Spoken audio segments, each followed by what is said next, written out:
अब से आधे घंटे पहले जो हुआ सुबह कोई सोच भी नहीं सकता था। जिनको सीएम बनना था वो डिप्टी सीएम बन गए, जिनको डिप्टी सीएम बनना था वो सीएम बन गए। देवेंद्र फडणवीस किंग मेकर तो बने और साथ में डिप्टी सीएम की कुर्सी भी मिली। जितना चौंकाने वाला फैसला एकनाथ शिंदे का सीएम बनना था, उससे कहीं ज्यादा सरप्राइज करने वाला फैसला था देवेंद्र फडणवीस का डिप्टी सीएम बनना। महाराष्ट्र की राजनीति में आज जो हुआ उसके बड़े सियासी मायने निकाले जा रहे हैं। इसे बीजेपी फ्यूचर राजनीति का मास्टर स्ट्रोक बता रही है। बीजेपी ने जो आज किया वो बहुत प्लान करके किया गया है और इसके 3 पॉलिटिकल सिग्नल हैं। सबसे ज्यादा नुकसान उद्धव ठाकरे का होने वाला है। ना उनकी सरकार बची और ना पार्टी बचने वाली है। बाला साहेब ठाकरे की विरासत भी एकनाथ शिंदे के पास जा सकती है। दूसरा, देवेंद्र फडणवीस डिप्टी सीएम बने हैं लेकिन कद बहुत बढ़ा है और मोदी ने जिस अंदाज में उनकी तारीफ की, इससे भी यह साफ झलकता है। तीसरा, शरद पवार और कांग्रेस की सियासत अब महाराष्ट्र में फीकी पड़ जाएगी।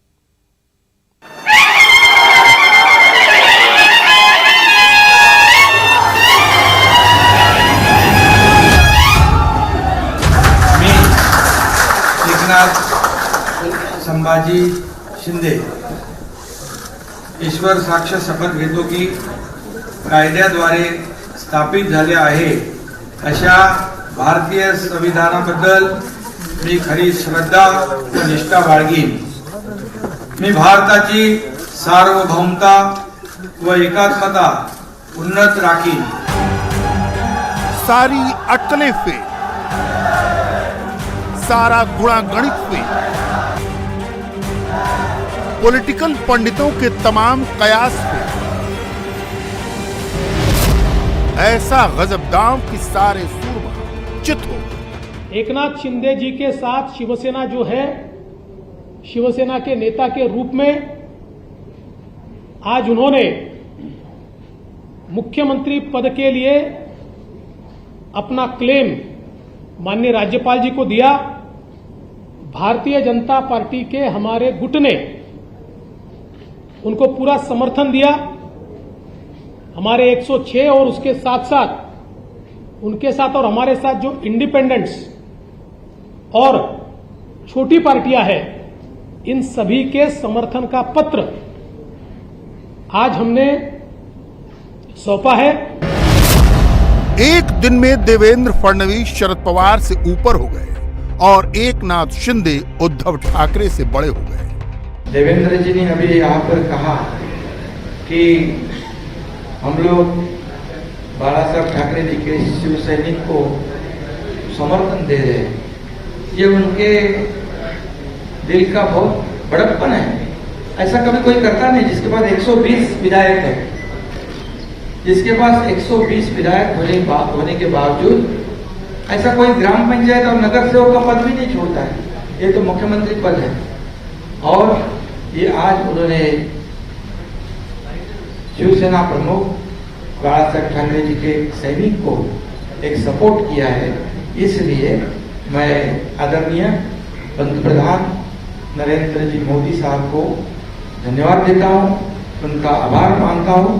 वैसे ही मैं गृह मंत्री अमित जी शाह साहब को भी धन्यवाद देता हूं, उनका आभार व्यक्त करता हूं। जेपी नड्डा जी अध्यक्ष हैं, उनका भी धन्यवाद। और खास करके मैं देवेंद्र जी को धन्यवाद देना चाहता हूं क्योंकि वो खुद भी इस पद को प्राप्त कर सकते थे, लेकिन उन्होंने कहा है मैं भले मंत्रिमंडल में नहीं, लेकिन मैं इस राज्य के विकास के लिए सरकार के साथ हूं। ऐसा जो इस राज्य में नहीं बल्कि देश में ऐसी मिसाल एक मिसाल होगी और आज के जमाने में ऐसा करना मुझे नहीं लगता ऐसा कोई कर सकता है। और इसलिए मैं उनको धन्यवाद देता हूं, उनके सभी सहयोगी जो है उनको भी धन्यवाद देता हूं। ठाकरे की खानदानी सियासत पर बीजेपी ने ऐसी बिजली गिराई कि सिर्फ 2.5 साल का नहीं 25 साल का हिसाब पूरा कर दिया। उद्धव ठाकरे की सियासत का काम तमाम कर दिया। उद्धव ठाकरे को हटाया, शिवसैनिक को ही सीएम बनाया। ऐसी बिसात बिछाई कि एक ही चाल में ठाकरे खानदान का पूरा जनाधार खत्म कर दिया। वेरी सिंपल, हिंदू वोट इधर, बाकी वोट उधर। जो सरकार लगातार भ्रष्टाचार के आरोपों से लिप्त थी, जिस सरकार के 2 मंत्री मनी लॉन्ड्रिंग में जेल में गए, दाऊद के साथ रिश्ते, इसका आरोप मंत्री पर लगा, बावजूद उसके जेल में जाने के बाद भी उनको मंत्रिमंडल से हटाया नहीं गया। तो एक प्रकार से पथभ्रष्ट ऐसी सरकार भारतीय जनता पार्टी ने, जिसको लगातार विरोध किया, ऐसी सरकार शिवसेना के माननीय उद्धव जी के नेतृत्व में कांग्रेस एनसीपी की सरकार चली। माननीय उद्धव जी ने हिंदुत्व छोड़ दिया, विचारों को छोड़ दिया और अपने विधायकों से ज्यादा कांग्रेस और एनसीपी की बात दिल को लगाकर रखी और उन्हें ही महत्व दिया। इसके चलते इन विधायकों ने अपनी आवाज बुलंद की। मैं इसको बगावत नहीं कहूंगा। इसीलिए कह रहे हैं कि 2.5 साल का नहीं 25 साल का सोचती है बीजेपी। एकनाथ शिंदे को यूं ही नहीं बनाया मुख्यमंत्री, बहुत सोच समझकर मुख्यमंत्री बनाया है। अभी तक जो उद्धव ठाकरे जिस शिवसेना को अपनी जागीर समझते थे, जो संजय राउत शिवसैनिकों को धमकी दे रहे थे, बीजेपी ने एक आम शिवसैनिक को मुख्यमंत्री पद पर बिठाकर वो पूरी सियासी जागीर छीन उस शिवसैनिक को सबसे ऊंची जगह दी जो इसका सच्चा हकदार था।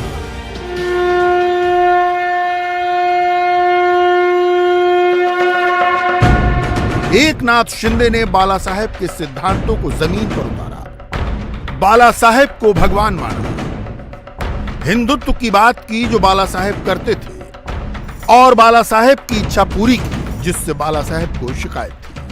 एनसीपी कांग्रेस के साथ रहना मंजूर नहीं किया। सवाल यह है कि बाला साहब का असली शिवसैनिक कौन है? असली शिवसैनिक एकनाथ शिंदे हैं, जिन्होंने ठाणे से लेकर मातोश्री तक शिवसेना का झंडा झुकने नहीं दिया, बुलंद किया।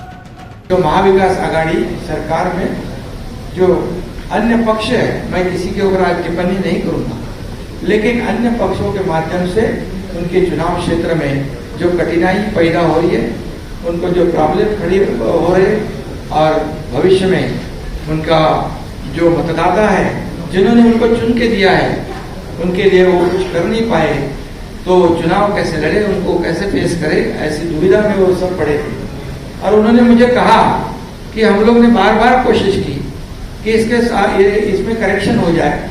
जो हम लोग पहले अलायंस में चुनाव लड़े थे, शिवसेना और भारतीय जनता पार्टी, ये नेचुरल अलायंस है, तो नेचुरल अलायंस के खिलाफ होकर हम लोग ये महाविकास आघाड़ी में थे। अब कुछ करेक्शन हो जाए तो ठीक हो जाएगा और दोनों विचारधारा वाली पार्टी जो है इस राज्य का विकास करेगी। लेकिन हम लोगों ने कोशिश की, मैंने भी कोशिश की, लेकिन हमें सफलता नहीं मिली, दुर्भाग्य से। और इसलिए ये जो कदम उठाया है, ये किसी को मंत्री या किसी, क्योंकि मंत्री हम लोग थे, किसी को कुछ पाने के लिए ऐसा नहीं हुआ। ये निर्णय जो हुआ है एक आइडियोलॉजी की बात है, ये बाला साहब ठाकरे जी की हिंदुत्व की बात है और इस राज्य के विकास की बात है। लेकिन ये सब अचानक नहीं हुआ। इसकी स्क्रिप्ट 943 दिन पहले तब लिख दी गई जब ज्यादा सीट लाने के बावजूद फडणवीस मुख्यमंत्री नहीं बन पाए। सारे रिश्ते तोड़कर उद्धव ठाकरे ने एनसीपी और कांग्रेस के साथ मिलकर सरकार बनाई और मुख्यमंत्री बन गए। बीजेपी ने विश्वासघात का नाम दिया। देवेंद्र फडणवीस ने कहा कि चोट दिल पे लगी है और उसी दिन से फडणवीस उद्धव ठाकरे का सियासी खात्मा करने का प्रण ले चुके थे। एकनाथ शिंदे को मुख्यमंत्री बनाने से बीजेपी को मिलेगा क्या? फडणवीस मुख्यमंत्री बनते तो शिव सैनिकों के भीतर आक्रोश बना रहता, जिसे उद्धव ठाकरे खानदानी विरासत के नाम पर उकसाते रहते। एक शिवसैनिक एकनाथ शिंदे को मुख्यमंत्री बनाकर मैसेज ये गया कि मुख्यमंत्री शिवसेना से बाहर का नहीं बना है, जो बना है वो बाला साहेब ठाकरे का असली भक्त है और सच्चा शिवसैनिक है जो हिंदुत्व की बात करता है, महाराष्ट्र के विकास, मराठी अस्मिता की बात करता है।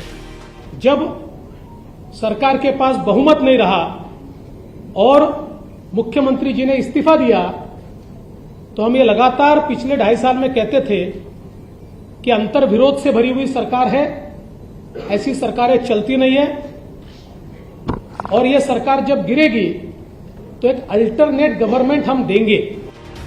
नैरेटिव सेट कैसे किया जाता है यह भी समझिए। गवर्नर से मिलने के बाद हुई प्रेस कॉन्फ्रेंस में जितनी बार बाला साहब का जिक्र फडणवीस और एकनाथ शिंदे ने किया, उतनी बार कल तो उद्धव ठाकरे ने अपने फेसबुक लाइव में भी नहीं किया था। 2019 में बीजेपी को महाराष्ट्र में शिवसेना के उद्धव ठाकरे के लिए 2.5 साल का मुख्यमंत्री का पद देना गवारा नहीं था। अब वही काम बीजेपी ने एकनाथ शिंदे के लिए कर दिया है। इस फैसले ने सभी को चौंकाया, लेकिन राजनीति में फैसले सिर्फ चौंकाने के लिए तो होते नहीं। इसके पीछे वजह है। पहली वजह रणनीतिक है। रणनीति यह है कि बीजेपी अपने ऊपर ये तोहमत नहीं लगाना चाहती थी कि महाराष्ट्र में शिव सैनिक को हटाकर उसने वो गद्दी अपने लिए हथिया ली। उद्धव ठाकरे का सबसे बड़ा तर्क ये था कि शिवसेना के मुख्यमंत्री को हटा दिया गया। अब उस धार को बीजेपी ने शिंदे के मार्फत कुंद कर दिया। मजबूरी ये थी कि बीजेपी ये नहीं चाह रही थी कि जिस प्रकार का गुट एकनाथ शिंदे ने बनाया, कल उद्धव ठाकरे इसी प्रकार से सरकार को अस्थिर कर दें, वो सरकार गिर जाए और बीजेपी की फजीहत हो। फडणवीस ने त्याग किया, बड़ा दिल दिखाया, मगर पार्टी उन्हें सरकार में देखना चाहती थी। केंद्रीय नेतृत्व ने उन्हें डिप्टी सीएम का पद संभालने का निर्देश दिया, जिसका ऐलान अध्यक्ष जेपी नड्डा ने खुद किया। महाराष्ट्र के विषय पर अभी हमारे वरिष्ठ नेता और महाराष्ट्र के पूर्व मुख्यमंत्री श्री देवेंद्र फडणवीस जी ने इस बात की घोषणा की है कि हमारे अगले मुख्यमंत्री श्री एकनाथ शिंदे जी होंगे, और साथ ही साथ उन्होंने बहुत बड़ा दिल दिखाते हुए इस बात की भी घोषणा की है कि वो व्यक्तिगत रूप में सरकार से बाहर रह करके समर्थन देंगे और भारतीय जनता पार्टी के पक्ष का पूरा समर्थन एकनाथ शिंदे जी को मिलेगा। यह हमारी पार्टी के नेता और कार्यकर्ता का चरित्र भी दर्शाता है और यह बताता है कि हम किसी पद की लालसा में और पद के लिए नहीं हैं, हम विचार के लिए हैं, और विचार को आगे रखने के साथ साथ महाराष्ट्र की जनता की भलाई हो, महाराष्ट्र की जनता का विकास हो, जन जन की आकांक्षाएं पूरी हों, इस बात को ध्यान में रखते हुए हमारे देवेंद्र फडणवीस जी ने इस बात का फैसला किया है। लेकिन भारतीय जनता पार्टी की केंद्रीय टीम ने इस बात को तय किया है कि देवेंद्र जी को सरकार में आना चाहिए और सरकार में पदभार संभालना चाहिए, और इसलिए देवेंद्र जी से व्यक्तिगत रूप में भी आग्रह किया है और केंद्र ने इस बात को निर्देशित किया है कि देवेंद्र जी उप मुख्यमंत्री के रूप में, डिप्टी चीफ मिनिस्टर के रूप में कार्यभार संभालें और महाराष्ट्र की जनता और महाराष्ट्र की लोगों की जो आकांक्षाएं हैं उसको पूरा करने के लिए पूरी ताकत लगाएं और जन जन की आकांक्षाओं को एक विकसित प्रदेश के रूप में महाराष्ट्र को खड़ा करने में अपना योगदान करें। सवाल इस बात का है कि जिस प्रेस कॉन्फ्रेंस में फडणवीस ने यह कहा था कि वो सरकार से बाहर रहेंगे, फिर जेपी नड्डा ने डिप्टी सीएम बनने की अपील क्यों की? सवाल तो यह है कि जो फडणवीस पूरे ऑपरेशन के सूत्रधार थे, जो पूर्व सीएम रह चुके हैं, उन्हें डिप्टी सीएम की कुर्सी संभालने का निर्देश देने का मतलब क्या है? ये हैरान करने वाला भी है। जब बात हिंदुत्व की हो रही है तो आज राजस्थान के उदयपुर में हजारों लोग सड़क पर निकले और नारे लगाए कि हिंदू खतरे में है। तुष्टीकरण हो रहा है, पुलिस एक्शन नहीं ले रही, कांग्रेस की सरकार उतनी एक्टिव नहीं दिखती है। अशोक गहलोत का दावा है कि उनकी पुलिस ने बहुत तेज काम किया और अब जांच एनआईए को आगे बढ़ानी चाहिए। एक तरह से अशोक गहलोत की सरकार ने कन्हैया लाल की हत्या से अपना पल्ला ही झाड़ लिया, लेकिन दूसरी तरफ जांच में जुटी एनआईए को चौंकाने वाले सबूत मिल रहे हैं। कल तक रियाज और गौस का कराची कनेक्शन सामने आया था, मगर अब लाहौर वाला कनेक्शन भी मिल गया है। रियाज और गौस के मोबाइल में किस पाकिस्तानी मौलाना के वीडियो मिले हैं, ऑडियो मिले हैं, पाकिस्तान के किस लोकेशन के नंबर के बारे में पता चला है, और सबसे बड़ी बात, इन पाकिस्तानी मौलानाओं ने, इन कट्टरपंथियों ने मोदी के बारे में क्या कहा। मोदी का नाम लेकर पाकिस्तानी मौलाना ने रियाज और गौस को कौन सा ऑर्डर दिया। देश के अंदर मोदी के दुश्मनों ने बीजेपी के खिलाफ जिहाद ऐलान करने को लेकर कौन सी स्क्रिप्ट पढ़ी। हर सवाल का जवाब सबूतों के साथ इस रिपोर्ट में।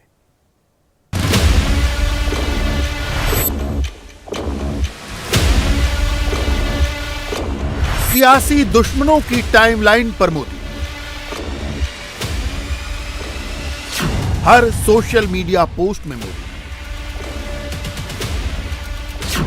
मौलानाओं की जबान पर मोदी, हर पोस्टर में मोदी, हर रिएक्शन में मोदी। इसी भारत के अंदर बीजेपी सरकार, वो जो गोडसे के चमचे हैं, आरएसएस और बीजेपी के जो चमचे हैं, चमचागिरी करते हैं, वो तो गोमूत्र पीते हैं, गोबर लगाते हैं। कौन कहां मारा जाएगा? आज के कुर्सी पे बैठे हुए गुंगे बहरे मेरे नबी की सीरत को पढ़ लेते तो आज ये उंगलियां ना उठाते, बल्कि उठती हुई उंगलियों को काट लेते।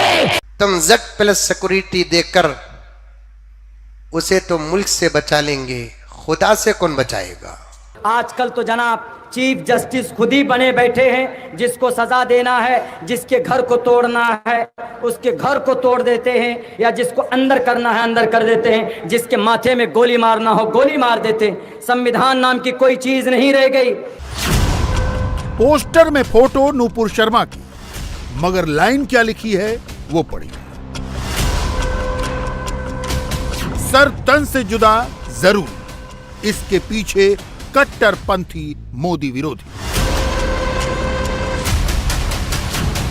सर तन से उड़ा देने का, डरने का नहीं। कन्हैयालाल का सर काट डाला, अब मोदी पर अगला निशान। कन्हैयालाल के हत्यारे सर कलम करने वाले मोहम्मद रियाज ने भी दी थी धारदार छुरा दिखाते हुए मोदी को धमकी। ए नरेंद्र मोदी सुन ले, ये छुरा तेरी गर्दन तक भी जरूर पहुंचेगा इंशाल्लाह।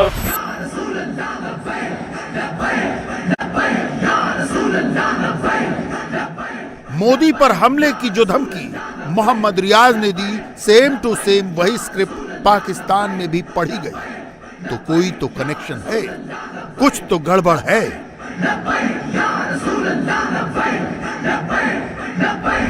मेरा ये पैगाम मोदी और पूरे भारत को पहुंचा दो कि अभी उम्मत मुस्लिमा की माएं बांझ नहीं हुई। अभी तुम्हारे घर से आवाज आ रही है कि मनसब नबी जान।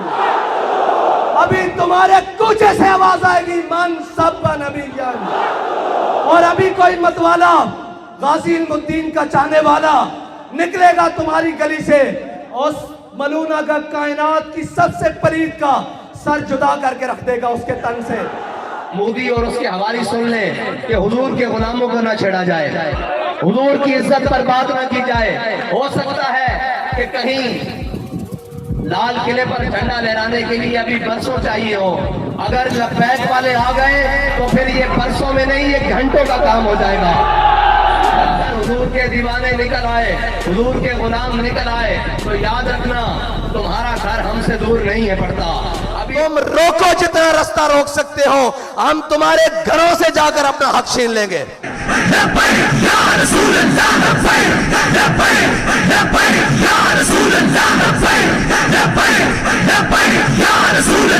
अब एक तरफ तकाजा किया जा रहा है कि मोदी माफी मांगे, साढ़े प्यो ने गाला कटियन माफी मांगे साढ़े को। इस मसले में माफी नहीं चाहिए, हमें उसका सर चाहिए। मोदी पर इस वक्त चौतरफा हमले हो रहे हैं। देश के भीतर सियासी दुश्मनों के भी टारगेट नंबर 1 है मोदी। कट्टरपंथी मौलानाओं के भी निशाने पर है मोदी। सर तन से जुदा गैंग भी है मोदी के खिलाफ एक्टिव। और हर मोदी विरोधी किरदार को मिल रही है सीधे पाकिस्तान से मोदी पर हमले की स्क्रिप्ट। राजस्थान से लेकर हैदराबाद तक, बंगाल से लेकर महाराष्ट्र तक, ये एक पूरी क्रोनोलॉजी है। आज हम इस क्रोनोलॉजी के एक एक किरदार को खंगालेंगे, सबका कच्चा चिट्ठा खोलेंगे। कौन कहां से क्या कह रहा है, क्या लिख रहा है, क्या फैला रहा है, सबकी इन्वेस्टिगेशन करेंगे। शुरुआत हैदराबाद से करते हैं।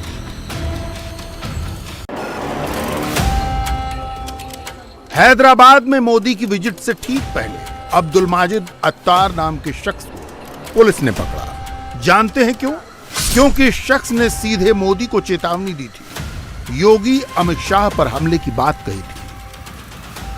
अब्दुल माजिद ने अपने सोशल मीडिया पोस्ट पर नीचे की तरफ मोदी की योगी की तस्वीर चिपकाई और ऊपर में सर तन से जुदा की स्क्रिप्ट लिख डाली।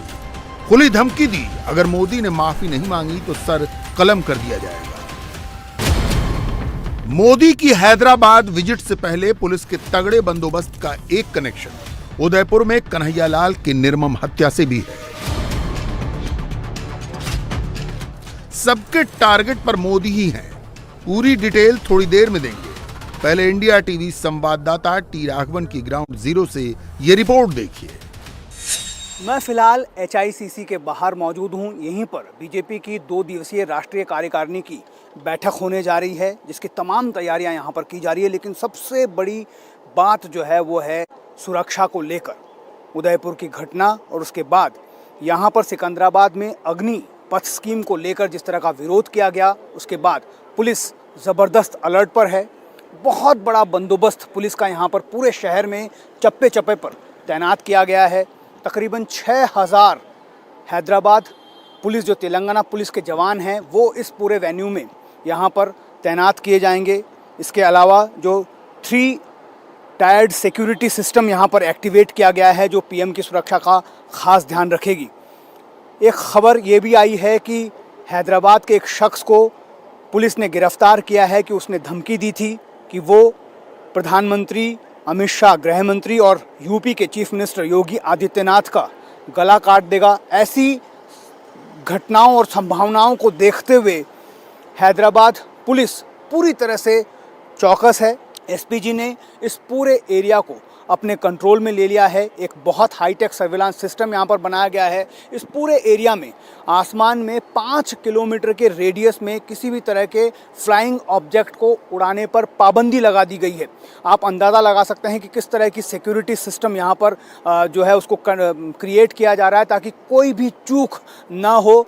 क्योंकि ऐसा लगातार इस बात के इनपुट्स खुफिया एजेंसीज़ को मिल रहे हैं कि हालात जो हैं, इन हालातों में हो सकता है कि कुछ मिसक्रिएंट यहाँ पर उपद्रव करने की कोशिश करें, शरारत करने की कोशिश करें। ख़ास इंस्ट्रक्शंस जो हमें पुलिस के टॉप सोर्सेज यहाँ पर बताते हैं कि उन्हें केंद्रीय सुरक्षा एजेंसियों से दिया गया है कि वो किसी भी तरह के प्रोटेस्ट को, कोई भी विरोध प्रदर्शन हो, इस तरह का आयोजन जो है यहाँ पर नहीं करें। हैदराबाद में मोदी की सुरक्षा को लेकर जो बंदोबस्त है, उसका कनेक्शन कन्हैयालाल के कातिल मोहम्मद रियाज के 17 जून वाले इस वीडियो से भी है। रियाज ने 17 जून को जो वीडियो रिकॉर्ड किया था, उसी दिन अजमेर में पॉपुलर फ्रंट ऑफ इंडिया ने भी भीड़ जुटाकर, माइक लगाकर, मंच सजाकर सर तन से जुदा का नारा बुलंद किया। गौर से सुनिएगा ये ऑडियो। उसकी गुस्ताखी को कतई बर्दाश्त नहीं करेंगे। गुस्ताख रसूल की एक सजा, गुस्ताख रसूल की एक सजा, गुस्ताख रसूल की एक सजा, गुस्ताख रसूल की एक सजा, गुस्ताख रसूल की एक सजा, गुस्ताख रसूल की एक सजा, गुस्ताख रसूल की एक सजा। मेरे नबी की शान, बच्चा बच्चा है कुर्बान, मेरे नबी की शान, बच्चा बच्चा है कुर्बान। सोचिए, 17 जून को पहले अजमेर में सरतन से जुदा का नारा बुलंद होता है। उसी दिन मोहम्मद रियाज सरधड़ से कलम करने का वीडियो रिकॉर्ड करता है और 28 जून को कन्हैयालाल की निर्मम हत्या कर देता है।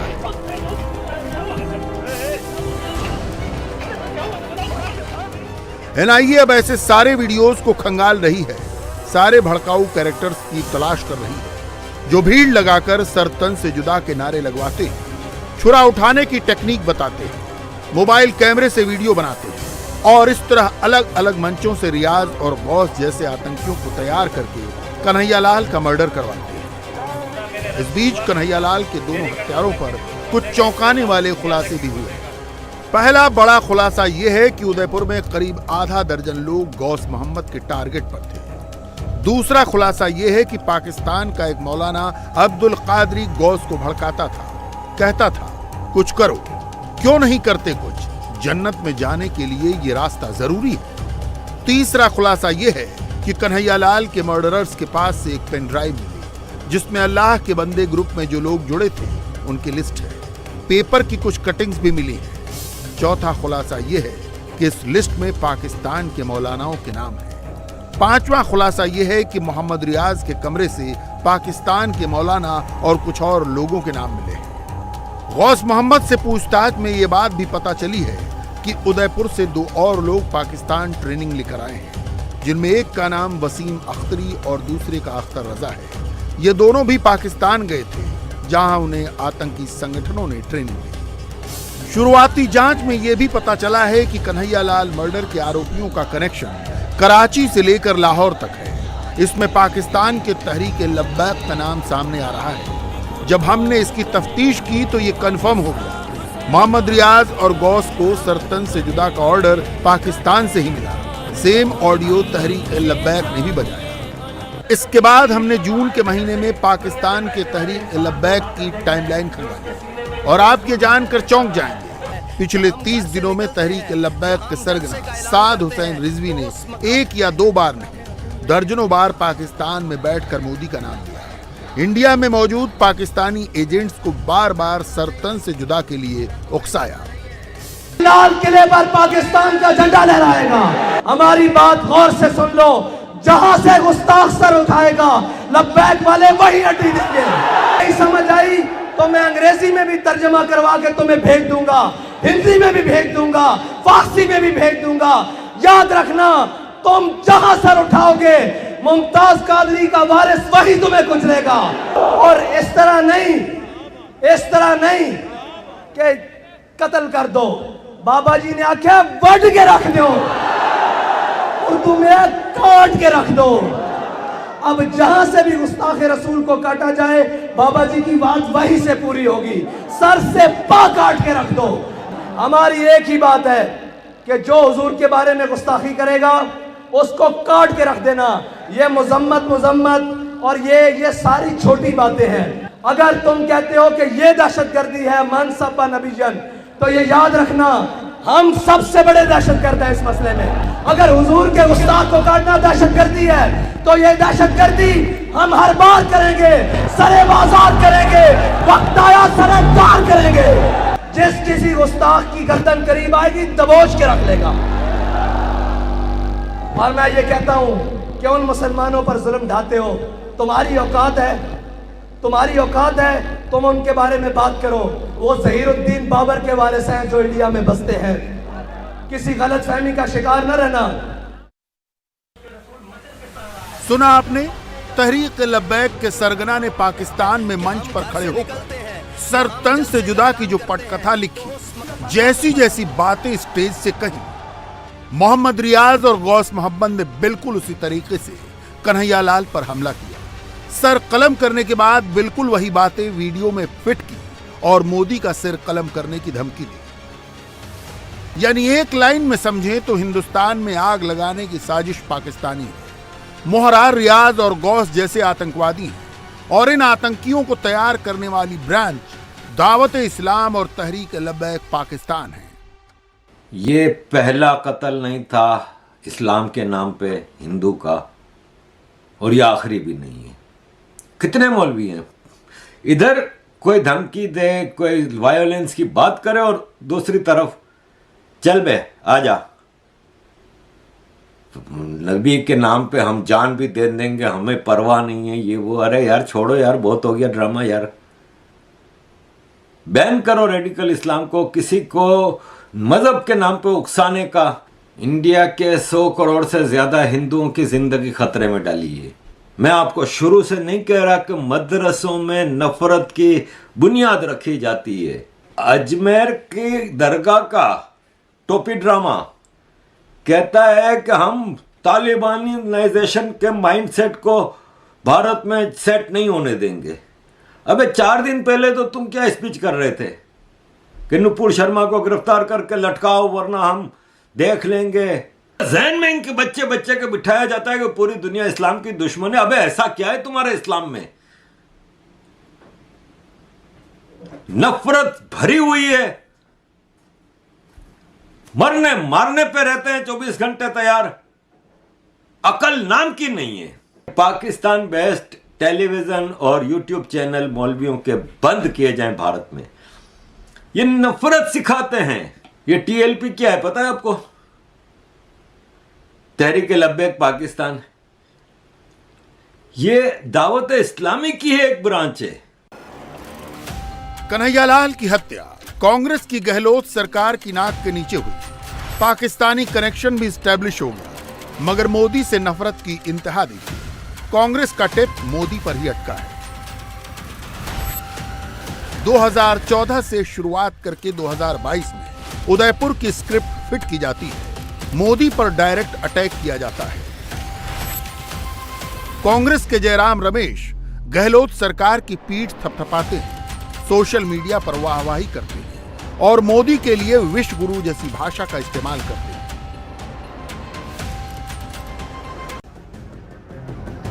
और जब अशोक गहलोत कैमरे पर आते हैं तो वो भी अपनी नाकामी छिपाकर मोदी को कसूरवार ठहरा देते हैं।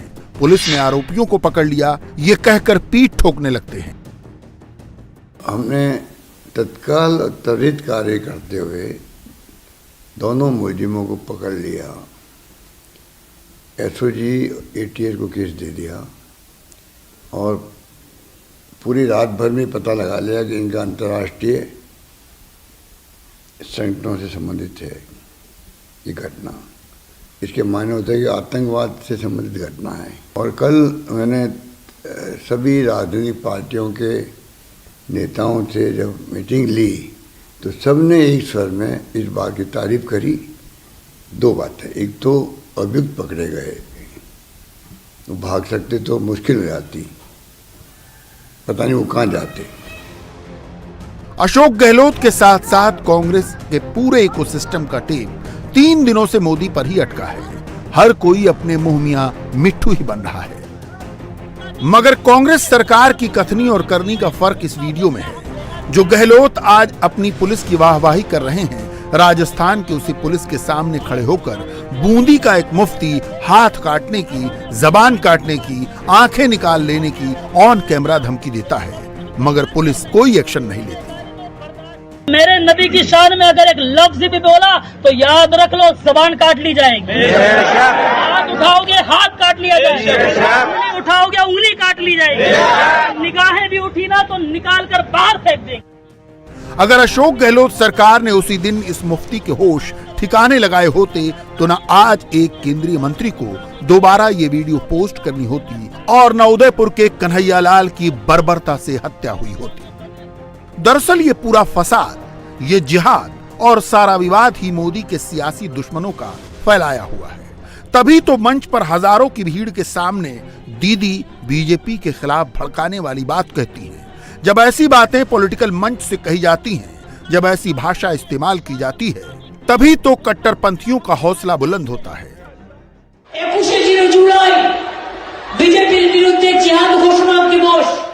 एक लाइन में समझिए, हिंदुस्तान के कुछ लोग और पाकिस्तान के कुछ लोग दिन रात मोदी को घेर कर बैठे हैं। हर घंटे हर मिनट कोई न कोई साजिश रची जा रही है। नेता हो, मौलाना हो या पाकिस्तानी दुश्मन हो, सबके टारगेट पर सिर्फ और सिर्फ नरेंद्र मोदी ही है। महाराष्ट्र में देवेंद्र फडणवीस का डिप्टी सीएम बनना यह सियासत की सबसे बड़ी पहेली है। अब हम इस पहेली को सुलझाएंगे। अभी अभी हमारे संवाददाता को महाराष्ट्र बीजेपी के एक सांसद ने बताया क्या हुआ जब देवेंद्र फडणवीस के पास जेपी नड्डा का फोन आया और नड्डा ने फडणवीस से कहा कि आप सीएम नहीं डिप्टी सीएम बनो। दरअसल डिप्टी सीएम बनाने के लिए नड्डा का फोन फडणवीस के पास आया था। फडणवीस को अंदाजा नहीं था कि पार्टी उन्हें डिप्टी सीएम बनने के लिए कहेगी। दरअसल यह पार्टी का एक लॉन्ग टर्म प्लान है। बीजेपी को पता है कि महाराष्ट्र का प्रॉब्लम तभी सॉल्व होगा जब फडणवीस सरकार में रहकर काम करेंगे। बीजेपी का मैसेज क्लियर है कि एक सामान्य शिव सैनिक को सीएम बना रहे हैं। 2024 में लोकसभा और विधानसभा चुनाव जीतने के लिए फडणवीस का डिप्टी सीएम बनना जरूरी है, क्योंकि बीजेपी ने महाराष्ट्र विधानसभा की 288 सीटों में 175 का टारगेट फिक्स किया है। इस सारी बगावत की शुरुआत आपके चुनाव के साथ शुरू हुई थी। तब से लेकर अब तक 10 दिन में पूरा महाराष्ट्र की सियासत बदल चुकी है। बीजेपी को लेकिन जो उम्मीद थी कि आपका मुख्यमंत्री होगा वैसा हो नहीं पाया। एकनाथ जी को मुख्यमंत्री का पद मिला है, जो है देवेंद्र जी डिप्टी सीएम हुए।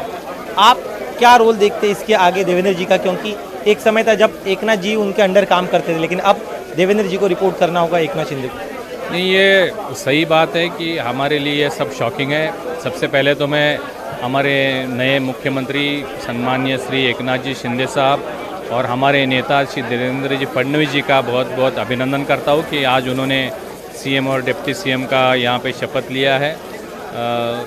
जैसे आपने कहा कि हमारे लिए बहुत शॉकिंग था। खुद फडणवीस जी ने आज एकनाथ शिंदे साहब का मुख्यमंत्री पद के लिए नाम यहाँ पे घोषित किया है और हम सब हक्के बक्के रह गए। हम बहुत शॉक थे, लेकिन ये एक long term plan Bharatiya Janata party का केंद्रीय नेतृत्व और राज्य के नेतृत्व का प्लान था। ये उन्होंने हमें बाद में आके समझाया है। 2024 में अपना पूरा मेजॉरिटी स्टेट में लाने के लिए 1-2 कदम उन्होंने पीछे लिए और ये बड़ी उड़ान लेने के हिसाब से उन्होंने ये प्लानिंग किया है। आज उन्होंने डिप्टी सीएम का पदभार भी स्वीकारा है, क्योंकि केंद्रीय नेतृत्व ने उनको आज उस तरह का एक रिक्वेस्ट भी किया और एक ऑर्डर भी किया है, क्योंकि महाराष्ट्र की जनता के जो सवाल हैं, उनकी जो परेशानी है, उसको सॉल्व करने के लिए आपको मंत्रिमंडल में होना ज़रूरी है। ये आदेश जेपी नड्डा जी ने खुद आज उनको दिए और इसी के चलते वो आज मंत्रिमंडल में शामिल हुए। वो क्या समझाया गया, आप जो तमाम नेता जो उम्मीद करते हो सीएम बन जाए, क्या कहा गया, क्यों उन्होंने जो है, क्या वो लॉन्ग टर्म प्लान है आप लोगों का जो आपको बताया? यही 2-3 चीज़ें उन्होंने हमको समझाई। एक तो हिंदुत्व की ज़रूरत थी कि वो शिवसेना का मुख्यमंत्री बनना चाहिए, शिवसेना के साथ हम गठबंधन करें, इसलिए भाजपा शिवसेना को सपोर्ट कर रही है और एक सामान्य शिवसैनिक को हम चीफ मिनिस्टर बना रहे हैं। ये एक पहला एजेंडा उनका था, तो हम हिंदुत्व के साथ है, शिवसेना के साथ है, एक पहला मैसेज था। दूसरा मैसेज ये था कि महाराष्ट्र की जनता के लिए, महाराष्ट्र में भारतीय जनता पार्टी का 2024 का जो प्लान है, उसके लिए आज वो पार्टी में या मंत्रिमंडल में होना उनका ज़रूरी है और 175 सीट 2024 में बीजेपी के चुनने के लिए आने के लिए आज जो 2 कदम उन्होंने पीछे लिए हैं और वो आगे चल के अगले 2.5 साल में वो महाराष्ट्र की जनता के लिए ऐसा काम करेंगे कि ये जो हमारा सपना है वो पूरा होगा। इंडिया टीवी हर वक्त हर जगह डाउनलोड करने के लिए सर्च करें India TV news Google play store या ऐप स्टोर पर।